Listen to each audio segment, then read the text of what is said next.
Ladies, we are talking pelvic floor, which is why I am down here on the floor. I'm going to just show you through a few different exercises for you to practice to really start to get to grips with that pelvic floor, just get it working again, get more confident in it. And these will be progressive, so we're going to be 3 different sessions where we will progress all of these exercises. And the first thing we're going to do, you could use a piece of cotton wool, you could use a tissue. I'm using a kid's pom-pom, and this is to do with breath. So your out breath is really connected to your pelvic floor, and because your diaphragm lifts as you breathe out and the pelvic floor lifts as well. So we're using a multi approach to pelvic floor, and this is the foundation really. So I'm on my hands and knees. I want to make sure, first thing I want to make sure I'm not there with the Beyonce bum, and I'm not there with the arch, although if you've got specific issues going on around the perineum or around the front, just here around the urethra, then those positions might be useful. But right now we're thinking standard issue. So we've got that back in this more comfortable position. Can you see I haven't got a strong arch, I'm not rounded, I'm here. I could pop a tray on my back and it would stay really steady. So I'm going to take this, come back to the breath, I'm going to take this ball, this pom-pom, I'm going to take a big breath in, and on my out breath, I want to blow it away. So it's a slow, steady stream of air. It's not a puff, it's not a quick puff, it's slow. So we breathe into the ribs, and on your out breath, we're going to blow it away. Now, you don't necessarily need to have a pom-pom, but I think it's quite useful to have a little tool to help you, especially, I mean, if you've played an instrument, this will make a little bit more sense to you, a wind instrument, or if you've sung, so you get that idea of how you use your diaphragm. But with this just gives us a little, and you're going to breathe that pom-pom away. It gives you something to focus on other than the pelvic floor, but what's happening there is as you slowly exhale, it's getting the diaphragm stronger, so it's a good breathing exercise, and by default you're going to be lifting through the pelvic floor as well. So that is exercise number 1, the breathing exercise, which we're going to do with a pom-pom. I'm still here down on the floor. Exercise number 2 is more of a hold. Now if we're looking to progress, as in increase the intensity of an exercise week by week, something that you probably want to make a note of or chart is how long you can hold the lift through the pelvic floor, and also the number of quick ones that we're going to do. So we're going to do 2 types of exercise. One is a slow lift and hold, and the other is a quick pulse exercise. So this is just to do with the fact that your pelvic floor, there are some involuntary muscles that you can't really control. That kind of improves with time.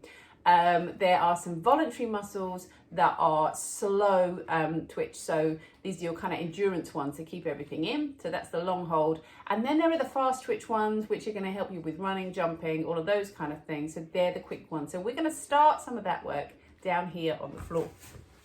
So this is where we come into some visualizations. I'm in this position again, and now I want you to imagine you've got a tissue, and you are going to literally lift it up inside the vagina. So we're just lifting from your tail all the way up, as if you were lifting it towards your bottom rib.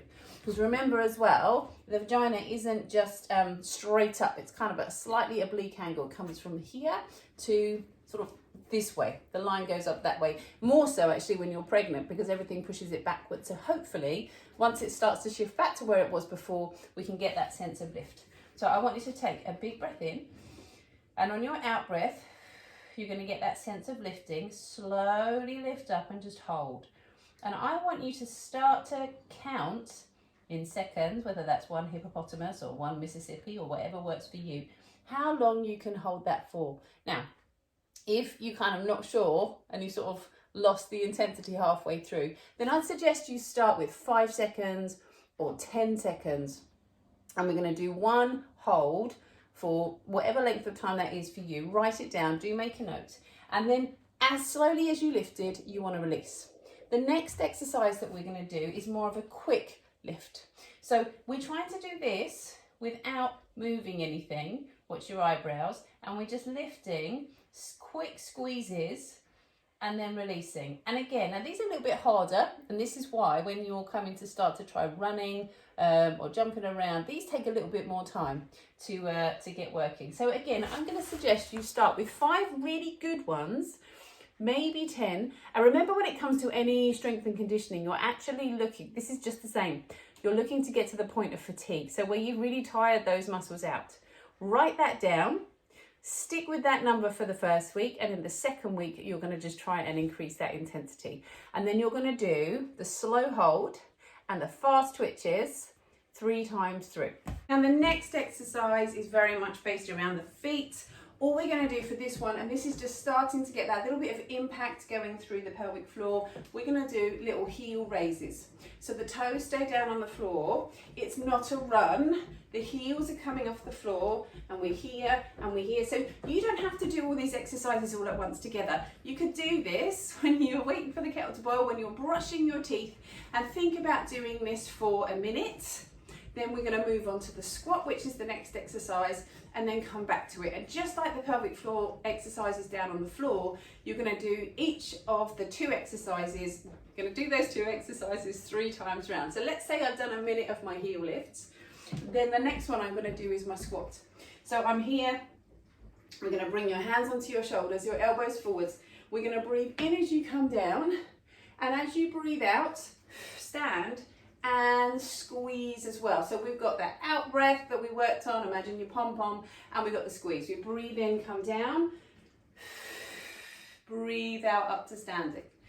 We're going to breathe in, come down, breathe out up to standing. Now the great thing about a squat, your pelvic floor works anyway, because if you didn't work, when you squatted down, all your bits would come out. So your squat is a pelvic floor exercise. Couple that with the out breath and the squeeze, and you've got kind of 3 exercises in one. Plus you're training your legs and bum as well. So I want you to do 10 of those. So we're going to do this for a minute, 10 of the squats, and you're going to do that 3 times round, and that is week 1. The blow, the squeeze and hold, and the quick ones. You've got the little heel lifts, nice and energetic on those ones, maybe wear a good bra or just hold on, and the squats, 10 squats.